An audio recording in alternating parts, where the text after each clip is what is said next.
Hello learners, welcome to my YouTube channel to the point learning. आज मैं आपके साथ क्लास 12 फिजिकल एजुकेशन का योगा चैप्टर से रिलेटेड नेक्स्ट आसन डिस्कस करने जा रही हूँ। यहाँ पे हमने लास्ट टाइम डायबिटीज से रिलेटेड अलग अलग आसन स्टार्ट किए थे, जिसमें मैंने आपको योग मुद्रा बताया था और बाकी जो न्यू आसन ऐड ऑन हुए हैं वो भी मैंने 1 बाय 1 डिस्कस किए हैं और आपको इनका लिंक मेरे इसी वीडियो के डिस्क्रिप्शन बॉक्स में मिल जाएगा। जैसे सुप्त वज्रासन, उष्ट्रासन, मंडूकासन, योग मुद्रा, शलभ आसन, ये सारे वीडियोस मैं डिस्कस कर चुकी हूँ और लिंक डिस्क्रिप्शन बॉक्स में है। तो आप वो आसन जरूर देखिएगा, बिकॉज आपकी जो बुक है उसमें ये प्रोवाइडेड मे बी पॉसिबल ना हो। अगर आपने न्यू एडिशन बुक नहीं खरीदी है तो उस केस में ये आपके पास नहीं होंगे। तो आप इन नोट्स की और मेरे एक्सप्लेनेशन की हेल्प से ये सारी चीजें अच्छे से समझ सकते हैं। तो आज जिस आसन की हम बात करेंगे वो है कपालभाति। ये हम डायबिटीज के लास्ट आसन को डिस्कस कर रहे हैं, यानी अब इसके बाद जो नेक्स्ट मैं डिस्कस करूंगी वो होगा आसन टू क्योर अस्थमा। तो आप वो वीडियोस भी जरूर देखिएगा। तो स्टार्ट करते हैं हम कपालभाति। जो आपका प्राणायाम होता है वो आपके डायबिटीज को कैसे क्योर करता है और इसे कैसे परफॉर्म करते हैं वो 1 बाय 1 देखते हैं with procedure, benefits and contraindication. So start करते हैं कपालभाति। पहले मैं आपको थोड़ा इमेज से प्रोसीजर समझाती हूँ ताकि आपको अच्छे से क्लियर हो पाए कि किस तरीके से क्या परफॉर्म होना है।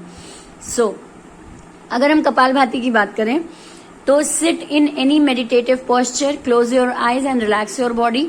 आपको किसी भी मेडिटेटिव पोस्चर में बैठना है, यानी कि चाहे आप पद्मासन में बैठें, चाहे सुखासन में बैठें, यानी लोटस पोज, या फिर सिंपल जो आप सिंपल पलथी मार के जो बैक स्ट्रेट करके बैठते हैं, किसी भी तरह के आसन में जैसा कंफर्टेबल हो आपको वैसे बैठना है और अपनी आईज को क्लोज कर लेना है और बॉडी को रिलैक्स करना है, जैसा कि आप इसमें देख रहे हैं। अगर देखें तो ये लोटस पोज में ये इमेज है। आप चाहें तो सिंपल सुखासन में भी बैठ सकते हैं। नेक्स्ट आते हैं inhale deeply through both nostrils, expand the chest. आपको सबसे पहले कपालभाति में इनहेल करना है, सांस अंदर लेनी है और जब आप सांस अंदर लेंगे तो आपको ध्यान रखना है कि आपका जो चेस्ट है वो थोड़ा ब्रॉड हो जाएगा और ब्रॉड होने के साथ साथ आपका जो स्टमक है वो आपको अंदर की ओर नहीं करना है। जब आप सांस अंदर लेते हैं तो आपका जो पूरा एक मैकेनिकल प्रोसीजर है वो यही होगा कि आपका स्टमक सांस अंदर लेते वक्त बाहर की ओर थोड़ा निकलता है, ठीक है। तो वैसे ही करना है, आपका स्टमक हल्का सा बाहर रहेगा, आप स्टमक को अंदर की ओर प्रेस नहीं करेंगे, ये ध्यान रखना है ड्यूरिंग इनहेलेशन, जब आप सांस अंदर ले रहे हैं। फिर आते हैं एक्सपेल और exhale the breath with forceful contraction of the abdominal muscle and relax. अब इसके बाद आपको क्या करना है, सांस अंदर लेनी है, एक लंबी सांस अंदर लेनी है और उसके बाद उसे खूब प्रेशर के साथ फोर्सफुली उस सांस को आपको शरीर से बाहर निकालना है अपने नॉस्ट्रिल की मदद से, नाक की मदद से। और ध्यान देना है कि जब आप सांस बाहर कर रहे हो तो आपका पेट जो है वो अंदर की ओर प्रेस हो।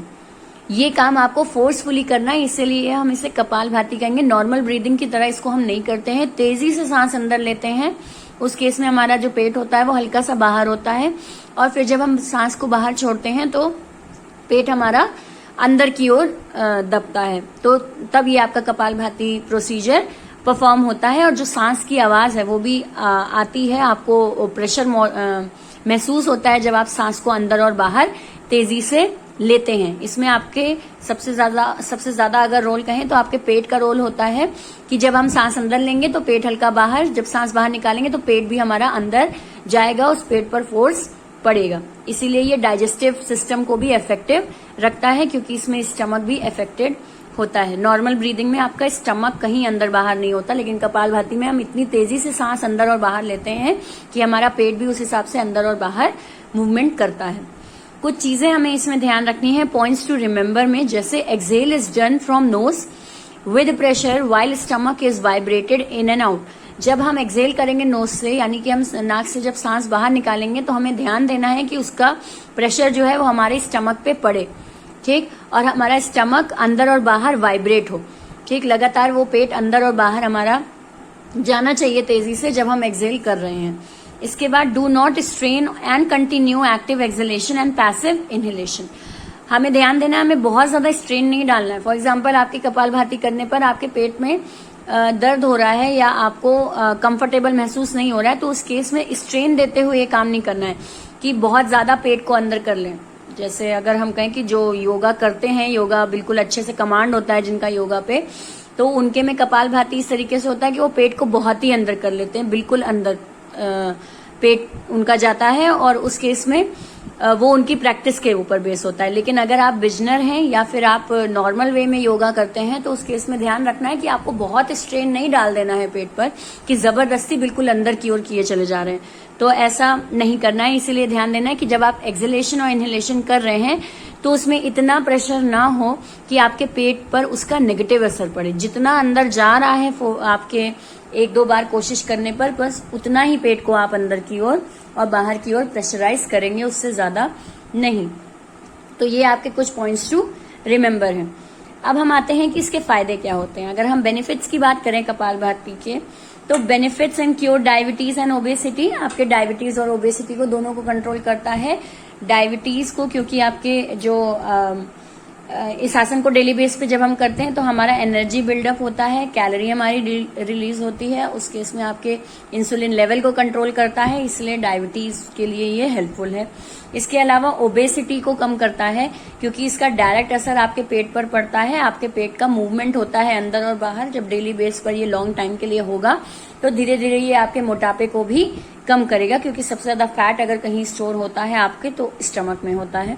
नेक्स्ट आते हैं cures cold cough and asthma, क्योंकि इसमें इसको हम ब्रीदिंग एक्सरसाइज भी कहते हैं, प्राणायाम है ये प्राणायाम का टाइप है। तो इस केस में ये आपके जुकाम को, कफ को और अस्थमा को भी क्योर करता है क्योंकि रेस्पिरेटरी सिस्टम इसमें इन्वॉल्व होता है। नेक्स्ट आते हैं remove digestive problems and give gentle massage to abdominal organs.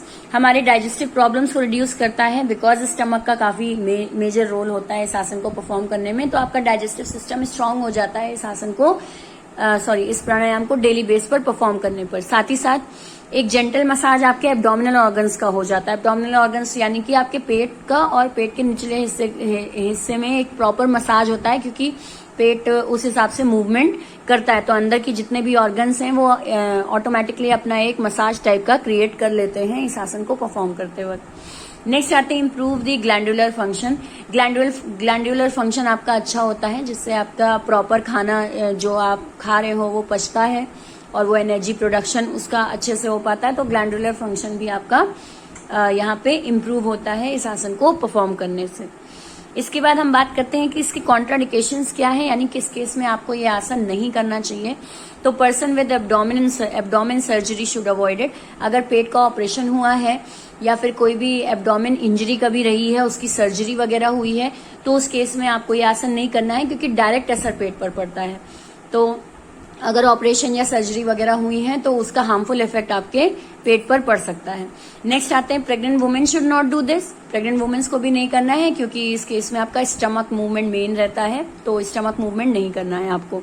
Then आते हैं not to be done immediately after meal. खाना खाने के तुरंत बाद ये आसन नहीं करना है, क्योंकि डाइजेस्टिव सिस्टम को स्ट्रांग करता है, उसके लिए आपके खाने का डाइजेस्ट हो जाना जरूरी है, इसलिए खाना खाने के तुरंत बाद ये आसन नहीं करेंगे। अदरवाइज उसके साइड इफेक्ट्स ये हैं कि या तो वॉमिटिंग वगैरह हो जाएगी या फिर आपको अनईजी फील होगा, स्टमक पेन शुरू हो जाएगा। क्यों? क्योंकि खाना अभी पच ही रहा था और उसी के साथ आपने इस तरह की स्टमक एक्सरसाइज शुरू कर दी, तो ये नेगेटिव इफेक्ट डालेगी। इसलिए ध्यान देना है कि खाने के तुरंत बाद इस आसन को नहीं करना है।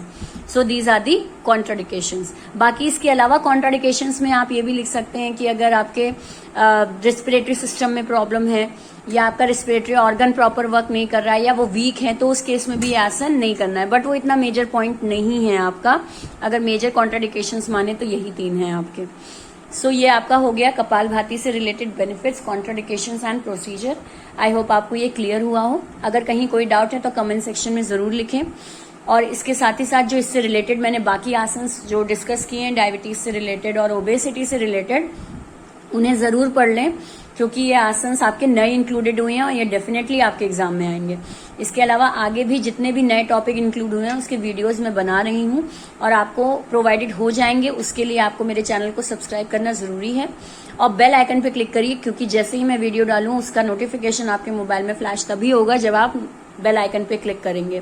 बाकी वीडियो पसंद आया हो तो लाइक का बटन जरूर क्लिक करें और मेरे इस चैनल को, मेरे इस वीडियो को ज्यादा से ज्यादा स्टूडेंट्स में, अपने फ्रेंड्स में शेयर करिए, ताकि ये न्यू टॉपिक्स उन्हें भी अच्छे से समझ में आए। Thank you and have a nice day.